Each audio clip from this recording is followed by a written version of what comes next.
दोस्तों बहुत बहुत स्वागत करता हूं आप सभी का। वैसे तो चुनाव आयोग बिहार में निष्पक्ष, पारदर्शी, स्वच्छ रूप से चुनाव कराने का दावा कर रहा है। बिहार में दोस्तों चुनाव बेहद करीब है। 6 नवंबर को बिहार में वोटिंग होने जा रही है और राज्य में आदर्श आचार संहिता लागू है। इस बीच डबल इंजन की सरकार ने महिलाओं के खाते में 10-10 हज़ार रुपये भेजे हैं। कहा जा रहा है कि 10 लाख महिलाओं के खाते में 10-10 हज़ार रुपये भेजे गए। सोचिए दोस्तों, ये आदर्श आचार संहिता का उल्लंघन नहीं तो और क्या है। जब भी किसी राज्य में चुनाव होता है या देश में जब चुनाव होता है तो आदर्श आचार संहिता लागू हो जाती है। जब ये लागू हो जाती है, इसका सीधा सा मतलब है कि आप मतदाताओं को नहीं लुभा सकते, मतदाताओं को लालच नहीं दे सकते, शराब, पैसे इत्यादि नहीं बांट सकते। इसके बावजूद चलते चुनाव में जिस तरीके से बिहार में पैसे ट्रांसफ़र हुए हैं, इसको लेकर अब चुनाव आयोग में इसकी शिकायत हो गई है। कहा जा रहा है कि जिस तरीके से बिहार में पैसे बांटे जा रहे हैं, उससे मतदाताओं का निर्णय प्रभावित हो सकता है और यहीं से चुनाव आयोग की निष्पक्षता पर भी सवाल खड़े होते हैं। दोस्तों, आपको यहाँ बताना बहुत ज़रूरी है कि बिहार में अभी कोई भी सरकार नहीं है। क्यों? क्योंकि जहाँ भी चुनाव होता है वहाँ का पूरा मैनेजमेंट चुनाव आयोग संभालता है, यानी ज़िला प्रशासन के नेतृत्व में पूरी सरकार चलती है। चुनाव आयोग ही वहाँ का सरकार होता है। तो फिर जब नीतीश कुमार मुख्यमंत्री नहीं है, बिहार में जब कोई सरकार नहीं है, तो आखिर क्यों महिला रोजगार योजना के तहत ये पैसे बांटे गए? दोस्तों, ये बहुत बड़ा सवाल है। इसको लेकर बहुत सारे रिएक्शंस भी सामने आ रहे हैं। नेहा सिंह राठौर जो बिहार की ही रहने वाली हैं, इन्होंने इस मुद्दे को लेकर ख़ास तौर से बातचीत की है। उनका रिएक्शन भी मैं आपको दिखाऊँगा। वहीं बहुत सारे लोग ये भी कह रहे हैं कि जो चुनाव आयोग है वो डेड हो चुका है, उसका अस्तित्व खत्म हो चुका है, वो सफ़ेद हाथी में तब्दील हो चुका है। दोस्तों, आप लोगों से मेरा एक सवाल है, क्या कोई सरकार चलते चुनाव के बीच में पैसा बांट सकती है? और अगर किसी योजना को एक्टिव किया जा रहा है तो किस हैसियत से? आप लोग बताइए, क्या ये आदर्श आचार संहिता का उल्लंघन नहीं है? और अगर आदर्श आचार संहिता का उल्लंघन किया गया है तो फिर उन नेताओं के खिलाफ कार्रवाई क्यों नहीं हो रही है? नीतीश कुमार के खिलाफ कार्रवाई क्यों नहीं हो रही है? बीजेपी के तमाम बड़े बड़े नेताओं के खिलाफ कार्रवाई क्यों नहीं हो रही है? जिस तरीके से बिहार में वोट के बदले नोट बांटे जा रहे हैं, इसको लेकर तगड़ी प्रतिक्रिया दी है नेहा सिंह राठौर, जो कि एक लोक गायिका हैं और ख़ास तौर से वो अहम मुद्दों को उठाने के लिए जानी जाती हैं। तो नेहा सिंह राठौर ने डबल इंजन सरकार को किस तरीके से चुनाव आयोग को कटघरे में खड़ा किया है, दोस्तों ये वीडियो सबसे पहले आप देखिए। बिहार में आचार संहिता लगने के बावजूद आम जनता के खातों में सरकारी रुपया पहुंच चुका है और अब आम जनता से इस रुपए के बदले वोट मांगा जा रहा है। एहसान ऐसे दिखाया जा रहा है जैसे ये रुपया नेताजी अपने मामा के घर से लेकर दिए हैं, जबकि लाखों बिहार वासी सरकार से पूछना चाहते हैं कि अगर बिहार चुनावों में खैरात बांटने का पैसा था तो इन पैसों से बिहार में कारखाने क्यों नहीं लगवाए गए? वो ये सवाल खुद नहीं पूछ रहे हैं क्योंकि उन्हें डर है कि सवाल पूछने पर जैसे मेरे ऊपर मुकदमा कर दिया गया, उनके खिलाफ भी एफआईआर दर्ज करवा दी जाएगी। लेकिन मुझे आपसे ये सवाल पूछना है, अगर चुनावों से पहले वोट खरीदने का बजट मौजूद था तो बिहार के पुल इतने कमजोर क्यों बनाए गए कि बरसात और नदी का बहाव भी नहीं झेल पाए? आज मैं सरकार से सवाल पूछूंगी, चाहे एफआईआर हो या फांसी।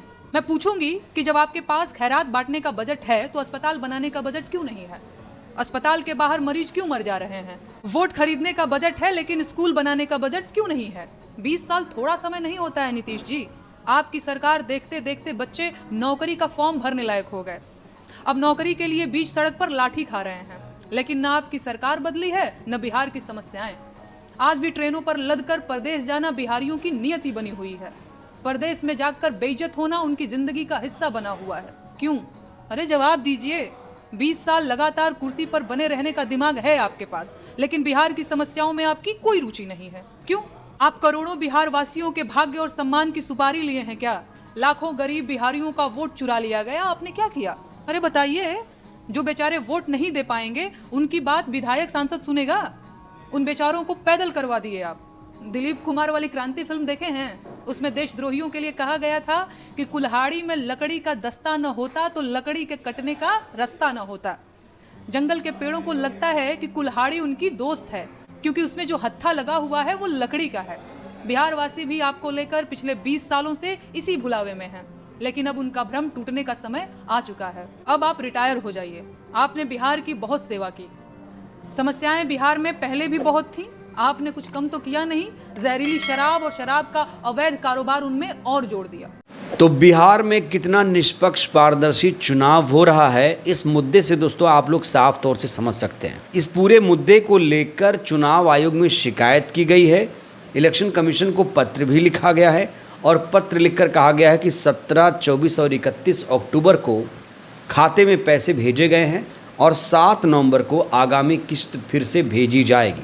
6 नवंबर को चुनाव है, 11 नवंबर को चुनाव है। चुनाव के बीच ये राशि जो भेजी जा रही है, कहा जा रहा है कि वोट के बदले नोट, ये पूरा मामला बनता है और इसीलिए चुनाव आयोग इस समय कटघरे में आ चुका है। इस पूरे मामले को लेकर तेजस्वी यादव ने एक तीखी प्रतिक्रिया दी है। उन्होंने लिखा कि चुनाव आयोग मर चुका है क्या? चुनाव के बीच 10,000 की रिश्वत बांटी जा रही है। हार के डर से अपने संसाधन खर्च करने के बजाय बीजेपी इस बार बिहार को लूटने वाले ईडी के शिकंजे में फंसे भ्रष्ट डीके छाप अधिकारियों के मार्फत गरीब राज्य के खजाने से ही पैसा बांट रही है। चुनाव के बीच एनडीए प्रत्याशियों द्वारा दिन दहाड़े हत्याएं की जा रही हैं। नामजद हत्यारे थाने के सामने से गुजरते हुए प्रचार करता हुए नियमों की धज्जियां उड़ाते हुए सैकड़ों गाड़ियों के काफिले के साथ बंदूक, गोला बारूद लेकर घूम रहे हैं और चुनाव आयोग की नैतिकता और संप्रभुता को रौंद रहे हैं। चुनाव आयोग अपना और लोकतंत्र का मृत्यु लेख लिखने में व्यस्त है। तो तेजस्वी यादव ने यहाँ पर दुलार चंद हत्याकांड का भी जिक्र किया है। दोस्तों आपको बता दें कि दुलार चंद यादव की बेरहमी से बिहार में मोकामा में हत्या की गई है और इसका आरोप लगा है बाहुबली जिसे मनु मीडिया, गोदी मीडिया छोटे सरकार बुला रहा है।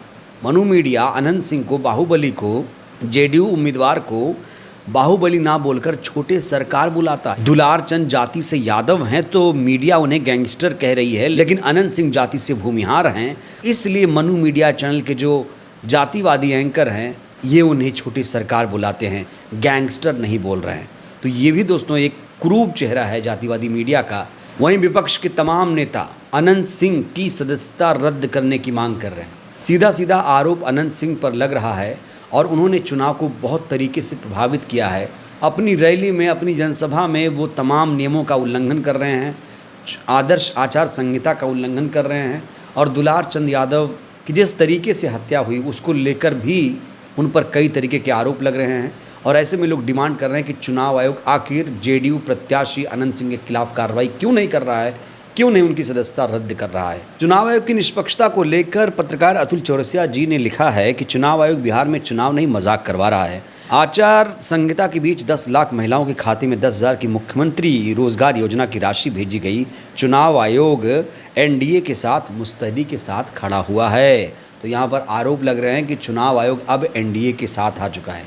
कितना बड़ा आरोप है दोस्तों, और ये चुनाव आयोग पर काले धब्बे से कम नहीं है। चुनाव आयोग इस दाग को साफ कैसे करेगा, ये भी अपने आप में बड़ा सवाल है, क्योंकि चुनाव आयोग तो कार्रवाई कर ही नहीं रहा है। ख़ास तौर से अगर सत्ताधारी पार्टी के लोग कुछ भी करें, धज्जियां उड़ाएं नियमों की, उस पर कोई भी कार्रवाई वो नहीं करता है। इस पूरे मुद्दे को लेकर एक सोशल मीडिया यूज़र लिखते हैं, पहले सुनते थे कि वोटिंग से एक दिन पहले वोट खरीदने के किसी बस्ती में गुपचुप तरीके से नोट बांटे गए, लेकिन अब तो नरेंद्र मोदी एकदम पारदर्शी तरीके से चुनाव से पहले खाते में पैसे डालकर राज्य स्तर पर वोट खरीद डालते हैं। तो यहाँ पर वोट खरीदने का आरोप लग रहा है। चुनाव आयोग कब जागेगा? उठो चुनाव आयोग, जागो। चुनाव है बिहार में और नियमों की धज्जियां उड़ाई जा रही हैं। आनंद सिंह की सदस्यता कब रद्द होगी, ये बड़ा सवाल है। और जिन लोगों ने बिहार में पैसे बांटे हैं, 10-10 हज़ार रुपये ट्रांसफ़र किए हैं, उन पार्टियों पर आप कब कार्रवाई करोगे? डबल इंजन सरकार से आखिर क्या साठगांठ है? क्या डबल इंजन सरकार से चुनाव आयोग डरता है? ये दोस्तों अपने आप में बड़ा सवाल है और इंतज़ार रहेगा इस पूरे मामले में चुनाव आयोग कब कार्रवाई करेगा। खबर है कि चुनाव आयोग ने कुछ अधिकारियों के खिलाफ कार्रवाई की है, लेकिन जो ऊपर बैठे लोग हैं उनकी गिरेबां तक चुनाव आयोग के हाथ कब पहुंचेंगे, ये दोस्तों अपने आप में बड़ा सवाल है। चुनाव आयोग तभी निष्पक्ष माना जाएगा जब वो सभी पार्टियों के साथ समान व्यवहार करे। कोई भी नियमों का उल्लंघन करे किसी भी पार्टी का नेता तो उसके खिलाफ उसे सख्त कार्रवाई करना चाहिए। सोच के देखिए दोस्तों, अगर अनंत सिंह जेडीयू या बीजेपी के अलावा किसी और पार्टी का नेता होता तो अब तक उसका नामांकन रद्द हो चुका होता। और ऐसे बाहुबली लोग चुनाव कैसे लड़ रहे हैं, दागी लोग चुनाव कैसे लड़ रहे हैं, उनका पर्चा क्यों नहीं खारिज हो रहा है, ये भी बड़ा सवाल है। बहरहाल दोस्तों, इस वीडियो में इतना ही। चुनाव आयोग आपकी नज़र में कितना निष्पक्ष है, राय दीजिएगा। बहुत बहुत धन्यवाद।